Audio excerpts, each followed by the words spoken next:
this issue involving Pliny. And as you know, I recently did a video as the second part of our early Christian views of Jesus series, where I talked about Pliny's letter to Trajan, 112 AD, and how it shows clearly in the context of the reading of that letter. I'll put a link to the video below if it's not there already. There's no way that Pliny could have been referring to God, capital G-O-D, in a Trinitarian sense.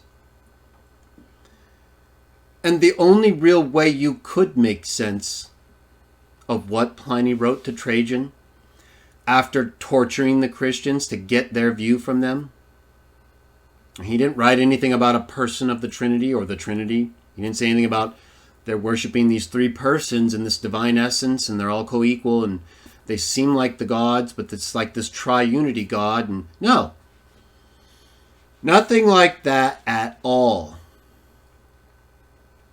And yet, as I showed in that video, Ralph P. Martin, a well-known, right? This is not an obscure person. This book has been reprinted many times. It's widely available. And it's been out for many years, since the early 80s at least.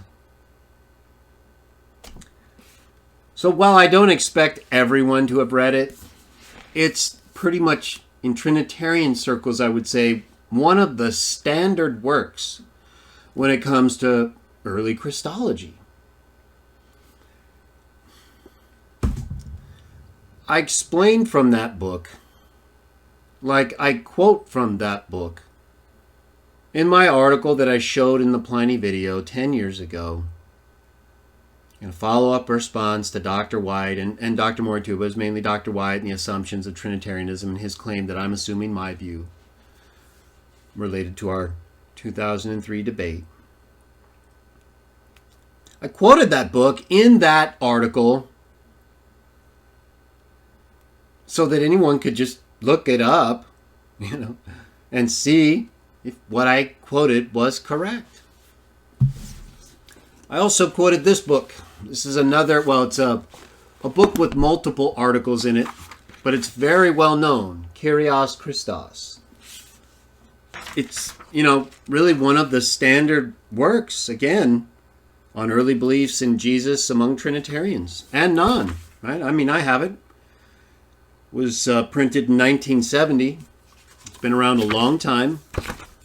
And it has articles in it, like the one I quoted in my Assumptions of Trinitarianism article, written by Martin, where he does the same thing, and even in a worse sense, I argue, by expressly tying Pliny's reference to the early Christians' view to Trinitarianism. By mistranslating and misrepresenting Pliny's view of the early Christians under torture as singing hymns to Christ as to God, capital G-O-D. And I showed in that Pliny video how various apologetic nut groups have taken, either on their own or from Martin or from other Trinitarians' writings, but I focused on Martin because he's very well known, and they expressly tie Pliny's comment about the early Christian view of Jesus to Trinitarianism, to Nicaea.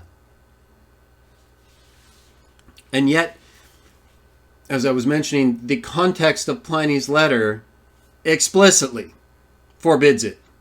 Right? He talks about bringing statues of the gods, making them honor the gods several times.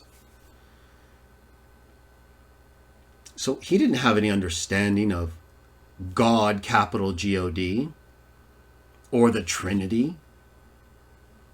He represented the early Christian view, which is our view too, and the view in texts like John 1:1, John 10, 29 through 36, where Jesus is accused of being theos, responds by using a text that calls the other sons of God theoi, gods. Pliny reports to Trajan that the early Christians had the view of Jesus as a god. And true, it's in the context of him understanding many as gods. But he understood their explanation under torture, no less, and execution, to be that of a god. He didn't come away with it and suggest that there's this special kind of deity, this triunity, or that Jesus is in any way the highest divinity. Maybe he misunderstood him, but I accept that. I explained that.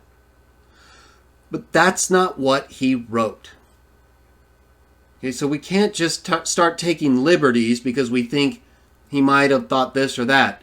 Look at the context of his letter and look at what he wrote.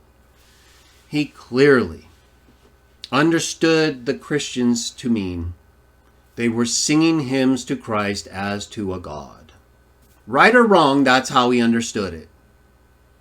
So that's how his view of the early Christian view should be presented. Am I wrong? Is that bad? Am I wrong for thinking that it's the right thing to do to correctly express someone's view, when we can show that's what he had to mean, at least in the sense of a Roman god, or a god nonetheless, as the Christians explained? Because that's what he said. So when I discuss how Martin and others are misusing that text, and I explain how that shows the same thing that is at work when the Trinitarians get to the biblical text, we can do one of two things, right? We can accept that Trinitarians to this point, and not all of them, and this comes up in the post I'm going to show you in a moment.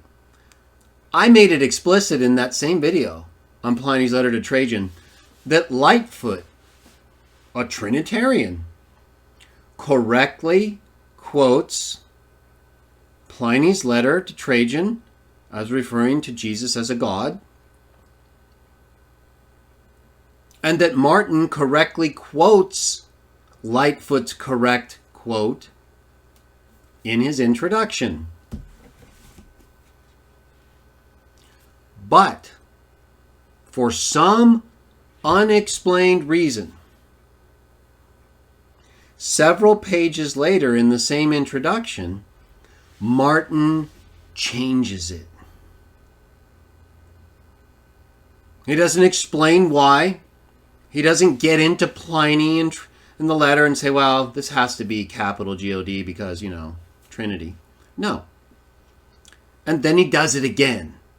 Or he did it in another place in the Kyrios Christos article I referenced.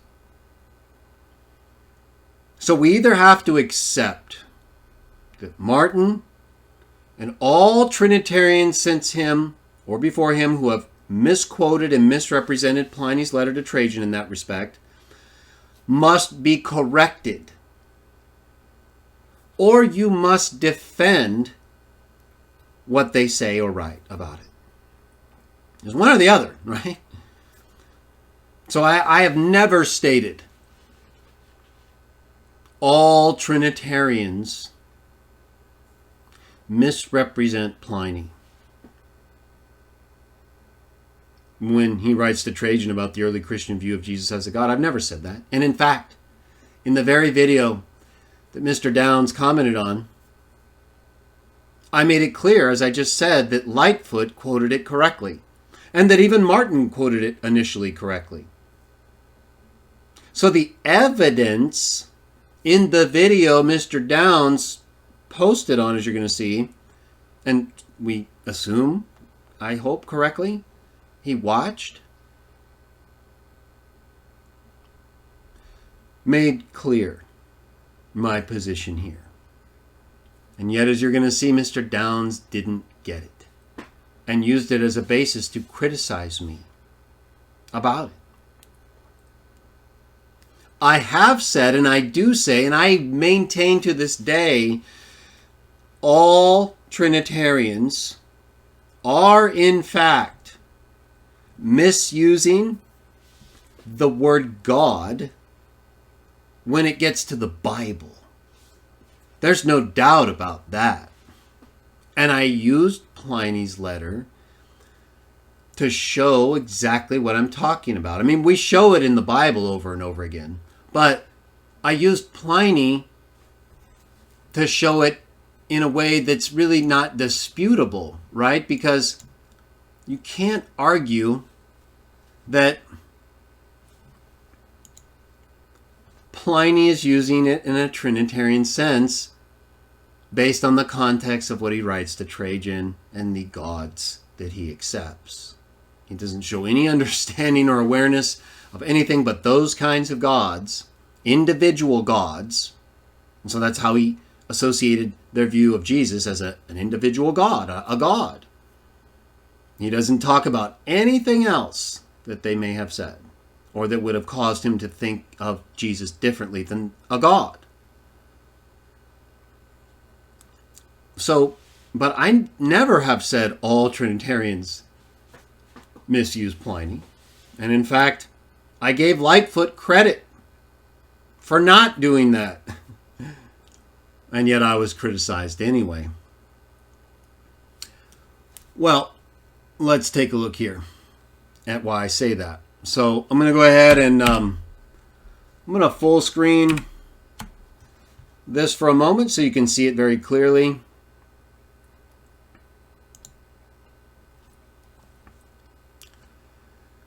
This is Mr. Downs posting several days ago on the video about Pliny and the early Christian view of Jesus. Let's look at what he says. This is also part of the thumbnail for this video. So we're going to start here. You seem to lump all Trinitarians as dishonest here. Again, you may and do disagree with our Trinitarianism, but not all Trinitarians use Pliny as supporting our view.